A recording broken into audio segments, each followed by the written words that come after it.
हुआ था। उसकी चिल देवी, चोल देवी नाम की 2 रानियां थी। एक दिन राजा अपनी प्रिय रानी चोल देवी के साथ अपने महल की छत पर बैठा हुआ था।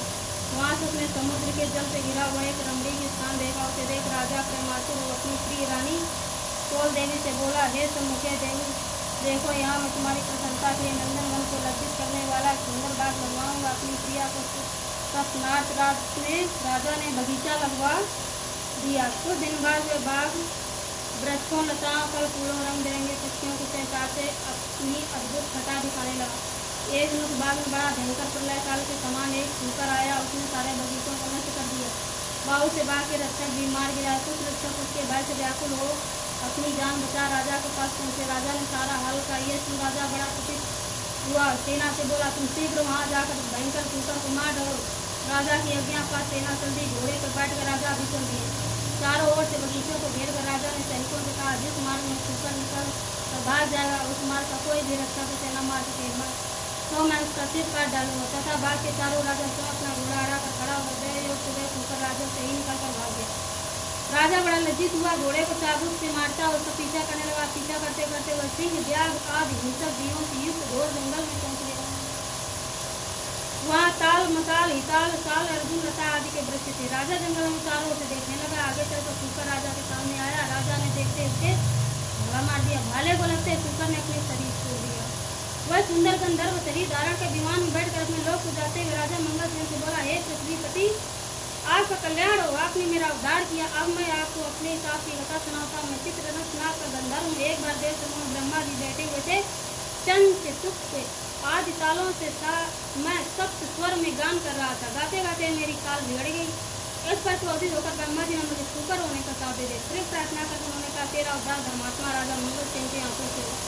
अतः मैं धर्म योनि को छोड़कर अपने गंधर्व स्वरूप को प्राप्त हो गया। हे राजन, मैं वरदान स्वरूप देवताओं को दुर्लभ चारों फल, धर्म, अर्थ, काम, मोक्ष का दाता एक व्रत बतलाता हूँ। ये व्रत श्री महालक्ष्मी का। इसके प्रभाव से आप चक्रवर्ती राजा होंगे। आप अपनी राजधानी में वापिस जाइए। नारद जी बोले, हे इंद्र, इस प्रकार वे गंधर्व अंतर ध्यान हो गया। राजा मंगल सेन अपनी राजधानी को वापस लौटे कि मार्ग में बदलने मृग चर्म लिए वे एक ब्राह्मण पुत्र अपनी ओर आता नजर पड़ा। राजा मुस्कुराते बोले, हे बटुक, तुम देवता, दैत्य, गंधर्व हो अथवा राक्षस में से आप कौन है? मुझे सच सच बता दे, तो आप इस घोर जंगल में आए हैं। ये सुन ब्राह्मण पुत्र राजा को आंसू देते बोला, राजन, मैं आपके ही देश में पैदा हुआ हूँ, आपके साथ साथ यहाँ आया हूँ, अतः मुझे ये घोषित यज्ञ दीजिए। भगवान श्री कृष्ण बोले, हे धर्मराज, इस प्रकार आपकी पूछने पर राजा ने कहा, हे विप्र, तुम्हारा नाम आज से नूतन होगा। अब तुम किसी सरोवर से ठंडा जल लाओ। राजा की आज्ञा पा व नूतन राजा को एक सुंदर वृक्ष के नीचे बिठाकर और आप घोड़े पर सवार हो जल की खोज में चल दिए। आगे चलकर उसने रंग बिरंगे पशु पक्षी देखे। वह वहीं पर चल पड़ा। थोड़ी देर में सरोवर के पास पहुंच गया। ये सरोवर बहुत ही रंगीन सा प्रतीत होता था कि यहाँ भगवान नारायण ही निवास स्थान है। सुंदर सुंदर कमलों से सुशोभित चक्रवाक आदि पक्षियों से युक्त, तेज हवा से उठने वाली, लहरों को शांत करने वाली, मीठे जल वाला, महेश अवश्य की कृष्णा शांत करने वाला, शीतल जल से परिपूर्ण था। जैसे ही आगे बढ़ा, उसका घोड़ा कीचड़ में फंस गया। अतः वह घोड़े पर से उतरकर सरोवर के चारों ओर देखने लगा। समीप से सुंदर सुंदर वस्त्र भूषण सुसज्जित मृग नयनी स्त्रियों को देखा, जो मधुर ध्वनि में मंगल गान करती पूजा कर रही थी। नूतन अपने दोनों हाथ जोड़ के स्त्रियों के पास जाकर विनम्र भाव से बोला, हे माताओं, आप सब बड़ी श्रद्धापूर्वक किसकी पूजा कर रही हैं और किसकी क्या विधि तथा क्या फल सच मुझे बताएं। नूतन की मधुर वाणी सुनी बोली, हे विप्र, भक्ति भाव से श्रद्धा युक्त होकर सुनो। जो भगवती माया प्रकृति शक्ति नाम से प्रसिद्ध है, हम उसकी महालक्ष्मी का व्रत कर रहे हैं। उसी व्रत की कथा तुम भी सुन। हे ब्राह्मण, यह व्रत भाद्रपद महीने की शुक्ल पक्ष भाद्र सुदी अष्टमी राधाष्टमी से आरंभ होता है। इस दिन प्रातः काल उठकर 16 बार हाथ का मुंह धोकर 16 बार धागों से युक्त एक डोरी कलावा लेकर उसमें 16 गांठ लगाओ। चमेली के पुष्प, कपूर, धूप आदि सुगंधित पदार्थ में प्रत्येक गांठ की पूजा करें। ओम महालक्ष्मी नमः इस मंत्र का 16 बार आमंत्रित कर श्री लक्ष्मी जी प्रार्थना करें। हे महालक्ष्मी, आप हमें धन, धन, पृथ्वी, धर्म, कीर्ति, आयु, यश, शोभा तथा हाथी घोड़े पुत्र दो। हे इस प्रकार ध्यान करते हुए सूत्र को पुरुष आदि अपने दाहिने अंग में, स्त्री अपने बाएं अंग से धारण कर 16 दूध के पौधे अचल लेकर कथा सुने। इस प्रकार भाद्र सदी से लेकर अष्टमी बदी अष्टमी के नित्य प्रति कथा सुनना चाहिए। पश्चात अष्टमी के दिन रात्रि के समय जितेंद्रीय व्रत कथा स्नान कर श्वेत वस्त्र धारण करके पूजा गृह में जाना चाहिए और पूर्व की ओर मुख करके पवित्र स्थान बैठकर सफेद मोती शीर्ष अष्टदल का कमल बनावे। उस पर कमलासन मंद मंद मुस्कान करती शरदचंद्र के तुल्य के चतुर्भुजी दोनों हाथों में कमल लिए वे श्वेत वस्त्र धारी आभूषण विभूषित अभय कर देने वाली दोनों हाथियों की चूर्ण के जल से सींचने वाली महालक्ष्मी जी का ध्यान करके कपूर अगरबत्ती चंदन से भगवती का आह्वान करें कि हे महालक्ष्मी, भगवान विष्णु के पास से आप यहाँ आ जाओ, आपके लिए मैंने ये षोडशोपचार पूजन सामग्री एकत्री की। हे प्रिय विप्र, इस प्रकार 16 दिन समाप्त होने पर व्रत कथा को श्रद्धानुसार उद्यापन करना चाहिए। उद्यापन भी इस प्रकार है, स्वर्ण के पत्र से गौ की सींग मढ़वाकर तथा सोना एवं अन्न वस्त्रादि आदि वेद पाठी ब्राह्मण को दान में दे दे।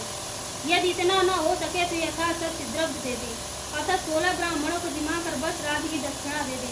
हे विप्रपुत्र, हमने तुमको सर्वोत्तम व्रत बतला दिया, जिसके करने मात्र 21 फल प्राप्त। इस प्रकार तुम करो, अपने राजा से कराओ तथा जो श्रद्धा से करना चाहे उसे भी करा। भगवान बोले, हे दृष्टि, इस प्रकार इस व्रत से स्त्रियों के मुख से सुनकर नूतन बड़ा प्रसन्न हुआ और उसको प्रणाम कर अपने घोड़ों को कीचड़ से निकालकर ठंडा पानी पिलाया। कमल के पत्ते का दोना बनाकर उसने पानी ले घोड़े पर बैठकर राजा के पास आया। राजा को जल पिलाकर उनसे बोले, राजन, आज मैंने यहाँ पर जो कुछ स्त्रियों को सुनकर आया हूँ उसे ध्यान से सुनो। उपरोक्त हाल नूतन ने राजा को सुना दिया। उस व्रत को नूतन और राजा दोनों ने किया। तदुपरांत राजा ब्राह्मण को साथ ले घोड़े पर सवार अपने नगर चल दिया।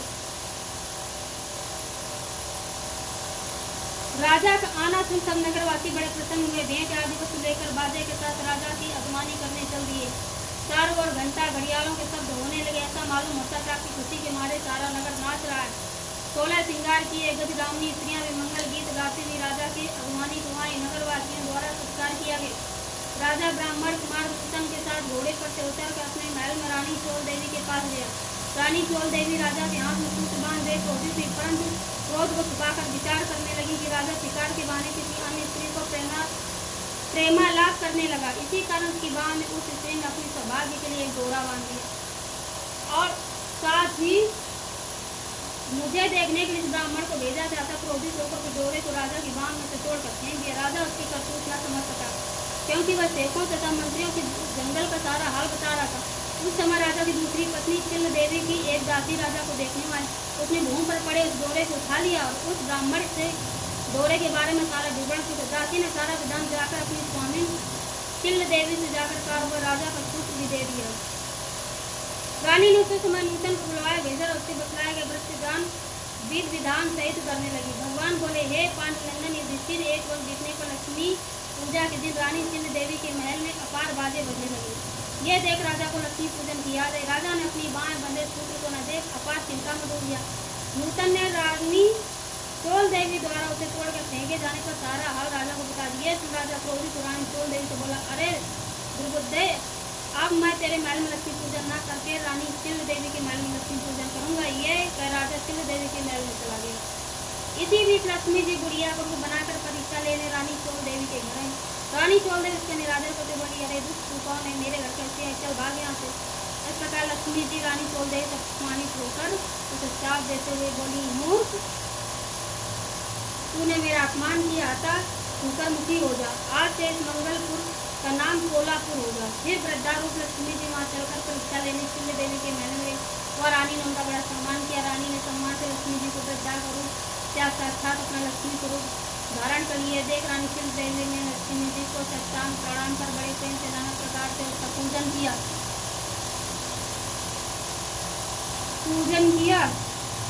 यह देखकर रानी चिल्ल देवी लक्ष्मी जी से प्रसन्न होकर बोली, हे चिल्ल देवी, मैं तुमसे बहुत प्रसन्न मन चाह वरदान मांगो। चिल्ल देवी बोली, हे सुरेश्वरी कपलासन अंबे जो भी सारी, इस व्रत को करे। जब तक चंद्र सूर्य आकाश में रहे तब तक उसके घर में संपूर्ण ईश्वर कर्पूर रहे, उसके घर में आप सदैव विराजमान रहे। वह मेरे पति सहित आपकी कथा सारी पृथ्वी को विख्यात हो। हे धर्मराज, रानी से भगवती लक्ष्मी तथास्तु कहकर अंतर ध्यान हो गया।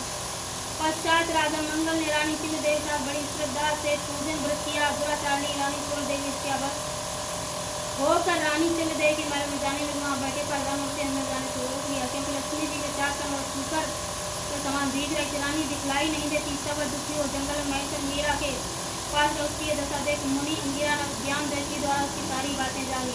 तब मुनि ने लक्ष्मी जी को कुपित होने का कारण स्वयं लक्ष्मी जी से उसके आकाश की समय याचना कर उसे भी लक्ष्मी जी का व्रत पूजन करवाया। व्रत के प्रवास रानी पुनः अपने लवण में स्वरूप को प्राप्त कर कीर्ति पाने लगे। तदनुसार उसी वन में राजा शिकार खेलने गया।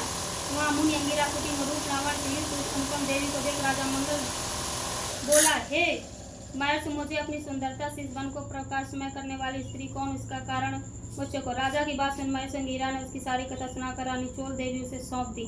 राजा प्रसन्न चित्त हो रानी चोल देवी के साथ लेकर अपनी राजधानी आया और रानी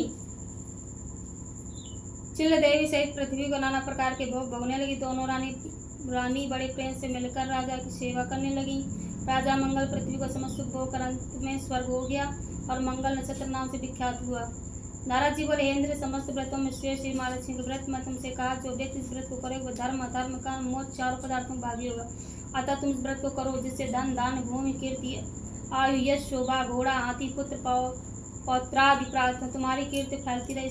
नंद इंद्र नारद जी को प्रणाम कर अपने लोक को गया और व्रत किया। भगवान श्री कृष्ण बोले, हे दृष्टि, नारद जी से देवराज इंद्र द्वारा पूछे गए श्रेष्ठ व्रत को मैंने तुम बता दिया, जो सांसारिक पर लौकिक सुखों को देने वाला है।